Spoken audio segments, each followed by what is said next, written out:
So, meron lang akong gustong sabihin sa inyo, mga minamahal. Kasi, nakita naman natin, 'di ba, yung hearing kahapon.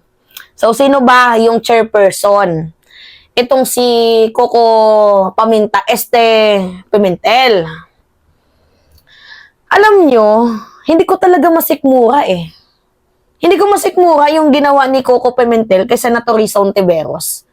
Like parang hinayaan niya lang eh. Hinayaan niya lang na bastusin ni former President Duterte itong si Senator Risa Hontiveros na concern lamang. Concern sa buhay ng mamamayang Pilipino laban sa isang taong jijimunyo. Mamamatay tao. Alam nyo, nasaktan ako. Oo. Nasaktan ako sa part na medyo bias. Medyo bias po, mga minamahal, yung appearance ni Coco Pimentel dito kay Risa Hontiveros towards former President Duterte. Magkano ba? I'm just asking kung merong naibayad. Magkano ba? Coco Pimentel, paulit-ulit kong i-remind sa iyo yung grupo mong PDP laban, sino yung nagnakaw?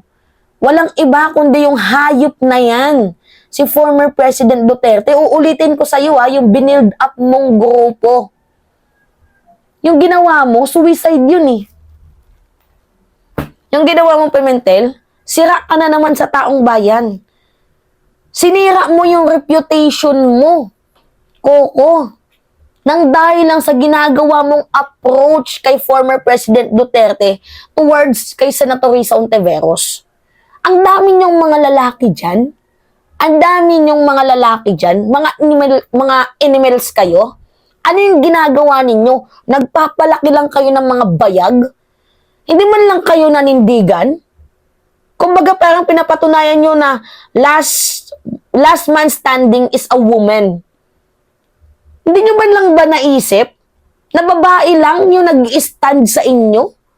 Hindi nyo man lang ba naisip na yung babaeng si Senator Risa Hontiveros na kahit paulit-ulit binabastos, naninindigang tumitindig lumalaban? Grabe! Alam mo namang may bata na tinigibumbong. Gaano kadaming bata, mga inosente ang nadamay. Maayos yung pagtatanong ni Senator Risa Hontiveros. Binabastos, minumura, pinipiay. Hindi mo man lang inawat yung resource person na dapat sana supposedly yung resource person nagbibigay galang kasi resource person nga lang yan eh. Tapos hinahayaan mo na magtanong yung resource person sa inyo. Parang sana siya na lang yung naging chairperson. Diba? Ano ba naman tong trabaho mo, Coco Pimentel? Hindi ko masikmura.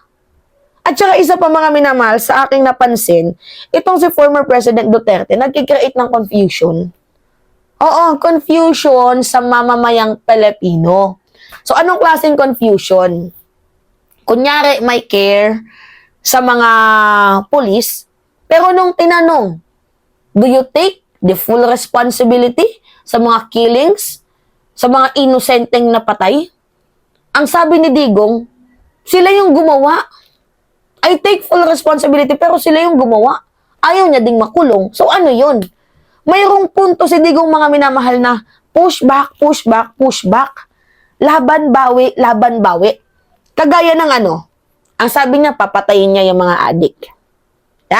Si former President Duterte na mismo ang nagsabi na papatayin niya yung mga adik. Pero nung pinapalinaw sa kanya ni Senator Risa Hontiveros, ang admittance niya naman, papatayin ko sila kapag admitted sila na sila yung sumisira sa ating bayan. Diba ganun, mga minamahal? Tapos mamaya, babawiin niya na naman. I will take the full responsibility. Tapos sabihin niya, mga minamahal, na ako lang yung nag-utos na patayin, pero sila yung nag-implement. May ganung senaryo itong si former President Duterte. Kaya hindi ako believe kay Digong. Mga minamahal, kung yung iba bumibilib sa ginawa ni former President Duterte na ito, walang tinatago si former President Duterte kasi may admittance, umaamin, hindi ako believe dun. Lahat yun may reason. Kaya kung nakikinig man yung Department of Justice natin, total hinahamon ka lang din naman. Hinahamon ka ni former President Duterte na ba't di nyo ako kasuhan? Ang tagal-tagal ko nang inaantay yung kaso. Diba? Yun yung sabi ni former President Duterte. So ngayon, bakit hindi mag-speak up dito ang DOJ? Alam nyo, sabi ko nga sa inyo mga minamahal, medyo mali na hindi magsalita ang Department of Justice dito patungkol sa ginawang remarks ni former President Duterte. Ano na? Department of Justice. Hablain nyo. Hinahamon kayo. Papasukin nyo yung ICC. Ayan o, may admittance na siya dito eh. Ang dami niyang admittance. Ang dami niyang pag-aamin na isiniwalat sa inyo. And this is our chance para mag-shine bright like a diamond. Diba? Para mabigyan ng justice yung mga biktima ng crimes, ng war on drugs, na mga nakachinelas lang, inosente, kagaya ni Kian, Nunez. Diba? It is our time na para wakasan yung katarantaduhan ni former President Duterte. Hinamon ka na din eh. Hinamon ka na. So bakit hindi mo na lang execute? Tulungan mo ang ating bayan. So going back dito tayo kay Coco Pimentel, ba't hindi ka tumindig? Ang ginawa mo parang nanginig ka pa nga dun eh.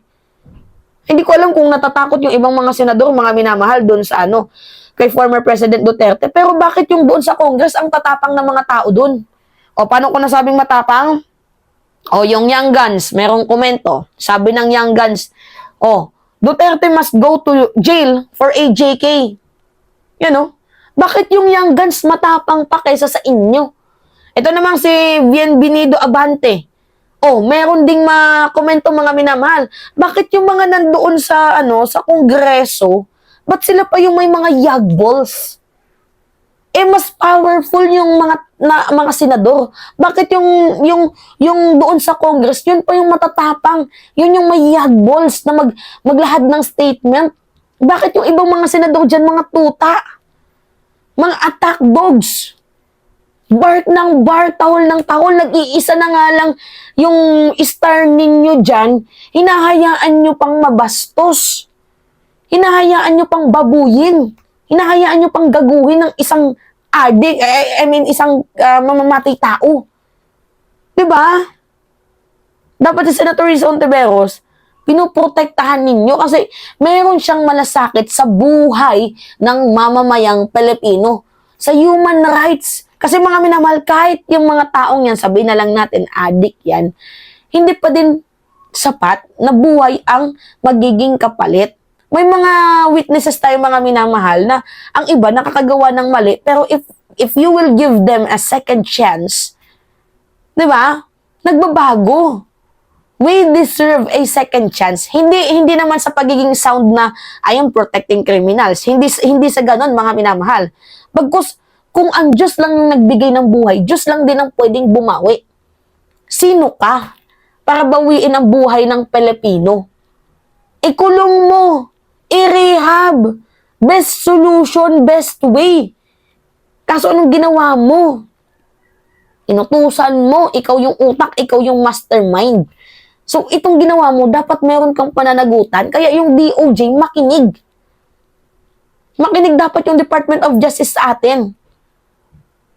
Diba? Natrabahuin mo itong statement ni former president para naman kahit papaano natutuwa yung mamamayang Pilipino sa inyo. Ang tapang ni Duterte, kasuhan nyo daw siya. Matapang din naman talaga mga minamahal si former President Duterte kasi alam niyang walang pwedeng ikaso. Kapag murder, hindi pwede Kasi kailangan ma-induce. Mapatunayan na siya yung utak.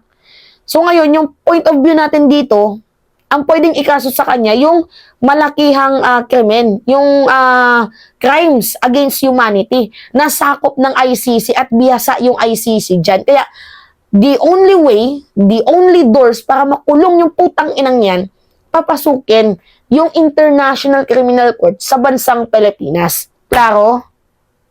Nagkakalinawan ba tayo? Hindi sa nagmamagaling, pero yun yung pinaka huling choice natin. Anyway, mga minamahal, yun po. It's me again, si Mima Alicia nyo, at nagbabalik ulit para sa ating panibagong video.